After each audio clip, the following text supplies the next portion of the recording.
অনেক দিন ধরে আমার বেশ মোমো খেতে ইচ্ছে করছিল। তো বাহির থেকে আনাবো আনাবো করে ভেবেই পাচ্ছিলাম। তারপরে দেখি যে অতটা ভালো লাগছে না বাহিরের খাবার। তারপরে শেষমেশ আম্মুকে বললাম যে আমাকে একটু বানাইয়া খাওয়াও। তো যে কথা সেই কাজ, আমার আম্মু খুব দ্রুতভাবে মোমো বানানো শুরু করলো। এটা চিকেন মোমো না, এটা ভেজিটেবল অ্যান্ড এগ মোমো। তো হ্যালো, আসসালামু আলাইকুম, কেমন আছেন সবাই? আলহামদুলিল্লাহ, আমিও বেশ ভালো আছি। আর আজকে দেখাবো মোমোর রেসিপি। তো চলুন শুরু করা যাক। আমি প্রথমে একটা ফ্রাইং প্যান নিয়ে ডিমগুলোকে ভেজে নিচ্ছি। এটা হচ্ছে ভেজিটেবলের সাথে মিক্স করে তারপরে আমি পুর বানাবো। প্রেগনেন্সির সময় যে এত কিছু খেতে ইচ্ছে করবে, কিন্তু সব কিছু দেখা যায় স্বাস্থ্যসম্মত থাকেও না। আর বিশেষ করে তেলে ভাজা খাবারগুলো খেলে তো প্রচুর পরিমাণে গ্যাস্ট্রিকের সমস্যা হয়। এই জন্য দেখা যায় ইচ্ছে থাকলেও খাওয়া হয় না। তাও মাঝে মাঝে তো লোভ সামলানো যায় না। তাই একটা দিন এক রকমের খাবার বানিয়ে খেয়ে ফেলি। তো এইখানে আমি পেঁয়াজ আর রসুনগুলোকে খুব ছোট ছোট করে কেটে নিয়েছি, সাথে মরিচ একসাথে আমি এগুলোকে ফ্রাই করে নিয়েছি। এরপরে আমি আমার ভেজিটেবলগুলোকে দিয়ে দেব। আপনারা আপনাদের বাসায় পছন্দ মতো যে সবজিগুলো থাকবে সেগুলোই দিতে পারেন। তো আমার তেলের পরিমাণটা একটু কম ছিল, তার জন্য আবারও আমি তেল দিয়ে দিলাম। সেই মেয়েটা কতই না ভাগ্যবান, যে মেয়েটা এই গর্ভবতীর সময় বাবার বাড়ি থাকতে পারে আর ইচ্ছে মতো সব কিছু করতে পারে। দেখা যায় শ্বশুরবাড়ির যতই ভালো হোক না কেন, কাজ কিন্তু আপনার করতেই হবে। আপনি অসুস্থ থাকুন কিংবা না থাকুন, সেটা খেয়াল অতটা করা হবে না। 2 দিন হয়তো বসিয়ে খাওয়াবে, 3 দিনের দিন ঠিকই আপনার কাজ করতে হবে। কিন্তু বাবার বাড়ি একটাই শান্তি, নিজের মা থাকলে কিছুই করতে হয় না। আপনি যদি বলেন আমার এটা খেতে ইচ্ছে করে, সাথে সাথে দিয়ে দেবে এনে।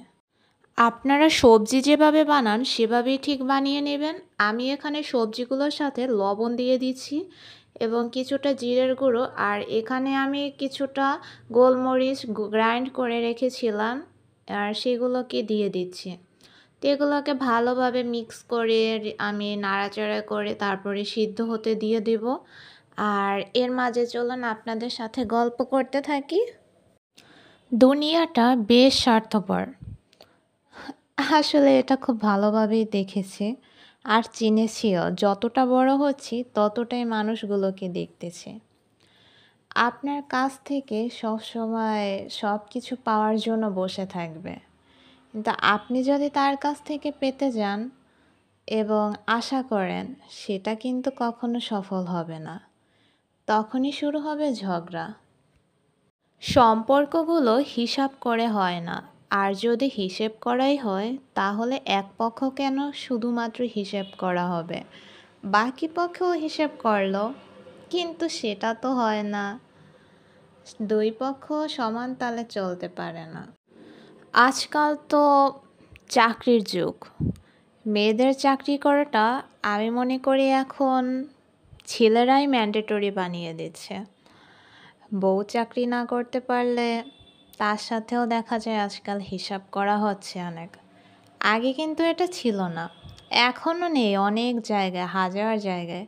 কয়টা মেয়ে চাকরি পায়, কয়টা মেয়ে চাকরি করে বলুন তো? সবাই তো চায় স্বামীর সংসার করতে, বাচ্চা পালতে, এগুলো নিয়েই থাকতে। আর স্বামীর টাকা তো সবসময় বউয়ের টাকাই হয়, এটাই তো জেনে এসেছি কি, তাই তো? কিন্তু আজকাল মনে হয় সেটা ছেলেরাই উল্টো নিয়ম বানিয়েছে।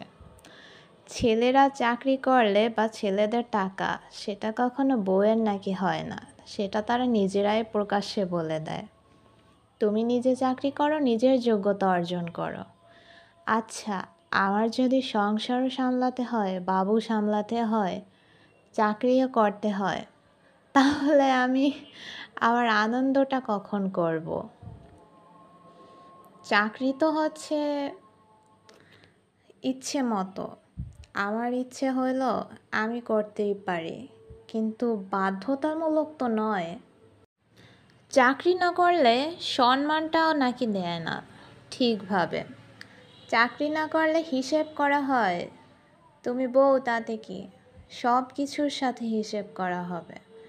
একটা ড্রেস কিনতে গেলেও হিসেব, কিছু খেতে গেলেও হিসেব।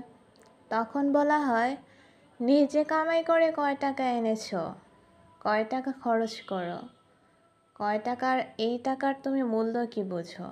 কই বাবার বাড়িতে তো এই কথাটা কখনো বলা হয় না। তারা তো নিঃস্বার্থভাবে সব সময় খাইয়ে পরিয়ে পড়ালেখা করিয়েও দেয়। তাহলে স্বামীর কাছে কতদিনই বা থাকা হয়, কয় টাকাই বা খরচ হয়। আর সম্পর্কটাই তো দুজনের সুন্দর ভবিষ্যতের জন্য হয়, দুজন বন্ধুত্বের জন্য, দুজন মানুষ একসাথে থাকবে, গল্প করবে, এটাই তো।